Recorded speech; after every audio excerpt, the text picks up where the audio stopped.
$888.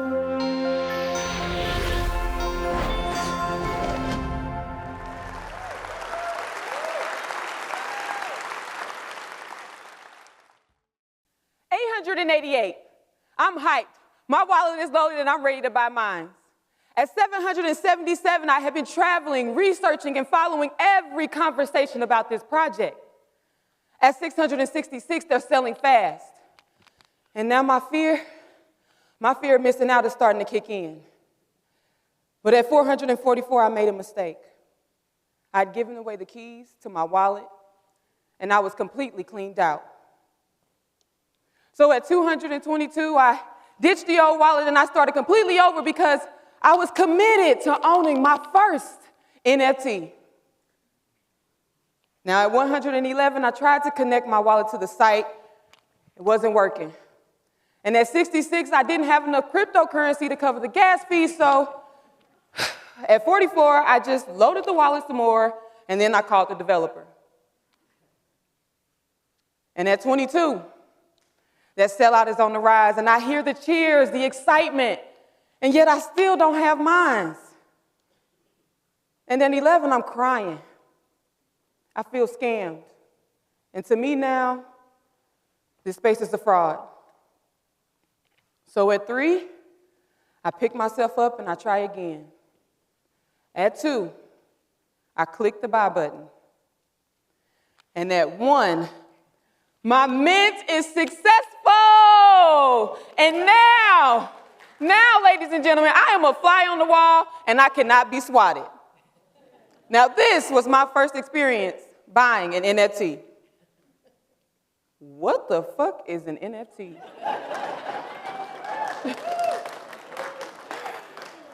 What I can tell you is that NFTs are not just a buzzword. I asked a group of kids what they thought an NFT was, and some of them said that it's a picture that people pay millions of dollars for. It's an ape, it's this, it's that. And they weren't wrong, but they were missing a few key components that make NFTs so special. To me, NFTs are like superheroes. There are these wondrous sightings of them, right? It leaves you kind of questioning their existence, but the impact is what makes them believable. So tonight I'm going to walk you through how I went from a fly on the wall to a sensei in NFTs. Now, I don't have a tech background, okay? I'm a photographer, I'm a former teen mom, a creative, a storyteller. So I'm going to explain this in layman's terms. So do me a favor and keep up with me. First, I had to learn a few definitions like NFT, which is a non-fungible token. It's a unique identifier that allows for people to verify authenticity and ownership. It can't be copied, substituted, or duplicated. Now, this digital asset, it leverages something called blockchain technology. What is blockchain? Well, blockchain technology is something that's spearheading products like NFTs and cryptocurrency. It is decentralized. So that means that data can be stored, tracked, and recorded in multiple places. Because you see, when data is in one central place, it has the ability to be restricted and controlled, but the blockchain is transparent and accountable. So it allows for you to see everything that's happening. The other term I had to learn was cryptocurrency, which is a currency that we use to buy, sell, and trade NFTs like Bitcoin, Ethereum, Solana. And then the other term is mint, which is the action of buying or posting your NFT onto the blockchain. Let me give you an example. I'm a photographer, as I said earlier, and I capture pictures all day, and I post them on Twitter, Instagram, Facebook. And in my profession, if I want to keep my images clean, I don't add my watermark. So how do you know that I took that image? Well, we could use something like metadata, which has the date, the time, the location, even the camera that I used.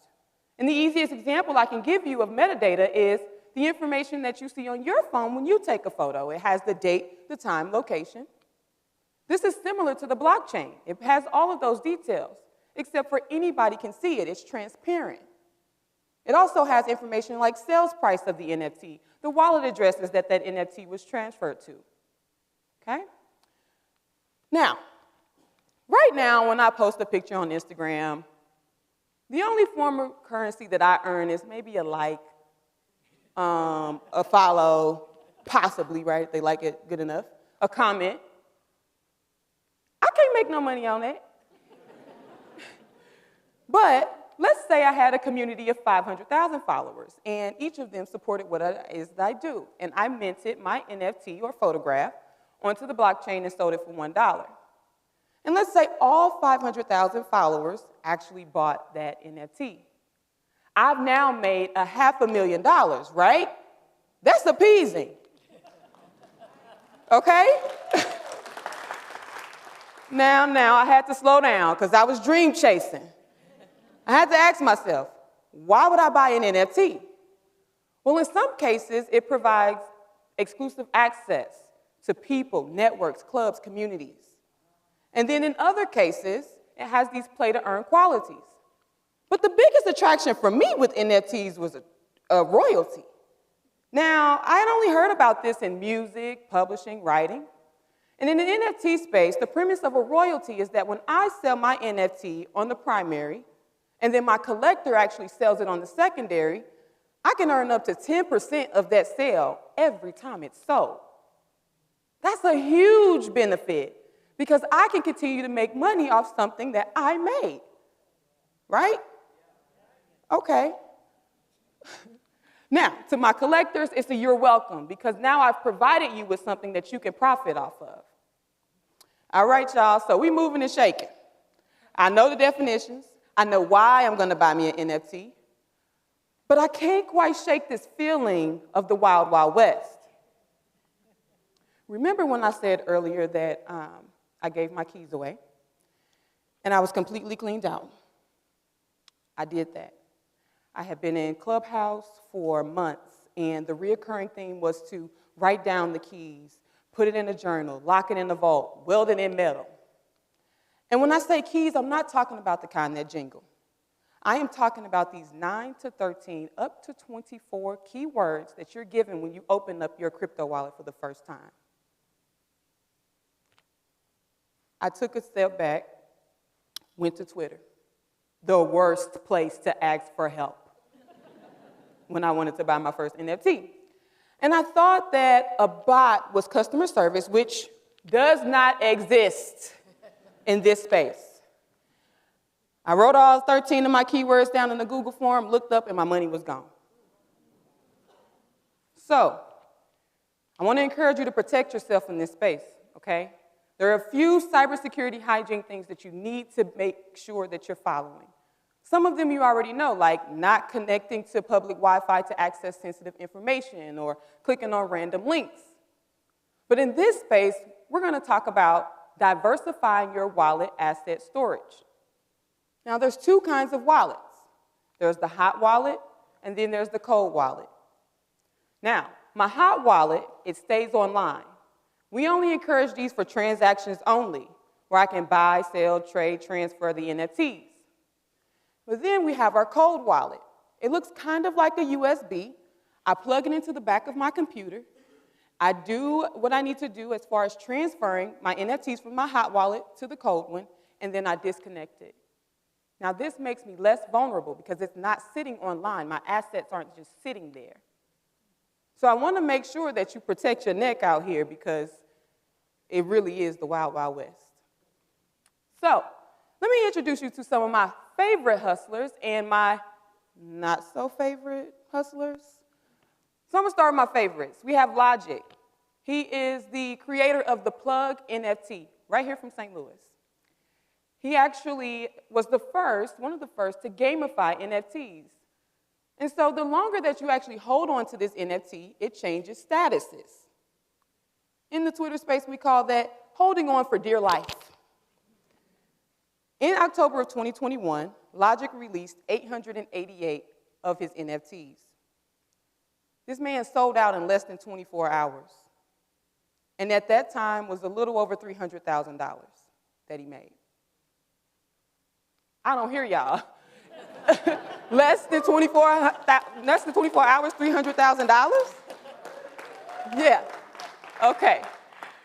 Now, because Logic had a community of supporters, he quit his job as a creative director at Google. So, in addition, let's say I decide to take this cute little train ride from St. Louis down to Chicago, and I visit V at 5 Coffee. Well, when I verify that I own the Plug NFT, I can save up to 15% off my purchase. Or let's say I go to an event of his, which I have, and Chance the Rapper was there, but because I was the owner, I got VIP access. You see, the more relationships that the brand builds, the person that builds the brands have, the more benefits I have as a collector. You see what I'm saying? All right. So let me move on to Latasha, an independent music artist. She went from making 0.25 cents on YouTube, nothing on Instagram, to selling her first music video NFT for $1,000. Her second one for $11,000. Her third one for $40,000.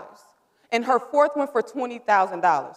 Talk about somebody blazing the trail in NFTs and making a profit as a music artist because they have direct access to their community. That's huge. I would sit in these Twitter spaces and I'm hearing people, the cheers.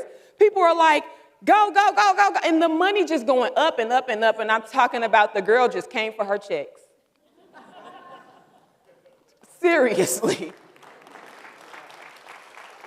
And I said she was an independent music artist. So now labels are knocking on her door.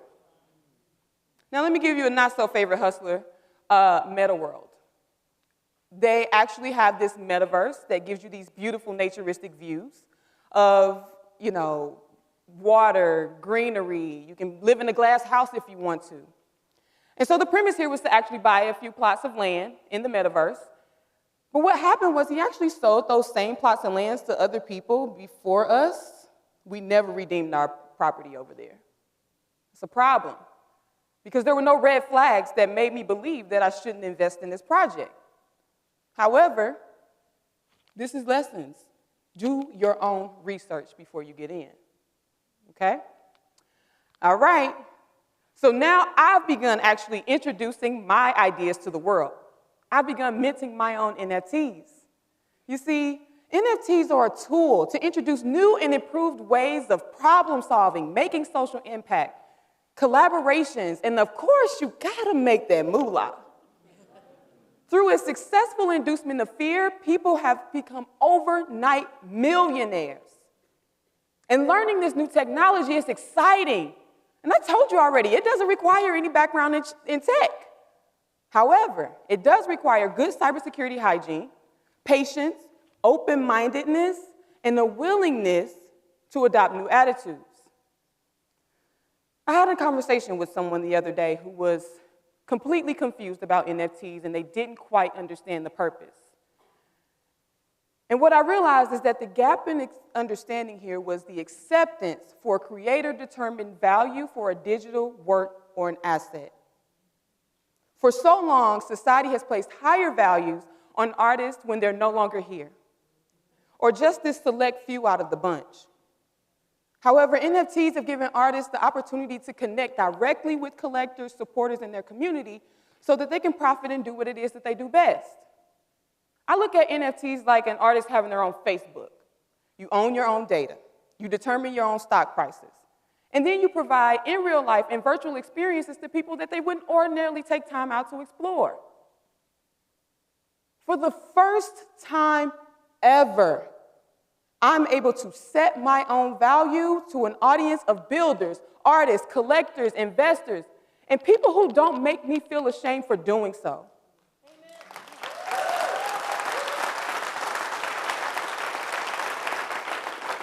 These are people who want to work together without the facilitation of some third party or some agency. They welcomed me with open arms. They gave me a feeling of acceptance. And they cheered me on in my success without any prerequisites. See, for a long time, I've been surrounded by people who have set my value for me. And for me, that's been employers who have this long list of qualifications that then they use to determine my worth for a position that they want to hire me for. And then after they hire me, they fire me for being too authentically me. Now, you see, that never gave me the courage to actually set my own value. In fact, that made me disposable. But not anymore. NFTs have changed that mindset for me. See, when I came into this space, I didn't become an NFT anything. I brought what I do, my talents, my strengths, my abilities to the NFT space to further enhance it. And I want to challenge you to create your own worlds with this new technology. Imagine, walk with me here for a second. Imagine somebody setting your value. Imagine setting your value right now and not when you're no longer here. And then imagine someone actually accepting that value today and not 10 years from now. And then imagine filling up your dash and being fulfilled by it right now before those numbers come on at the end. I know it's new and it's expansive. And I know with that comes fear. But the worst fear is to actually miss out. So I want you to lean into that uncomfortable. Because if you're not growing, then what the fuck are you doing?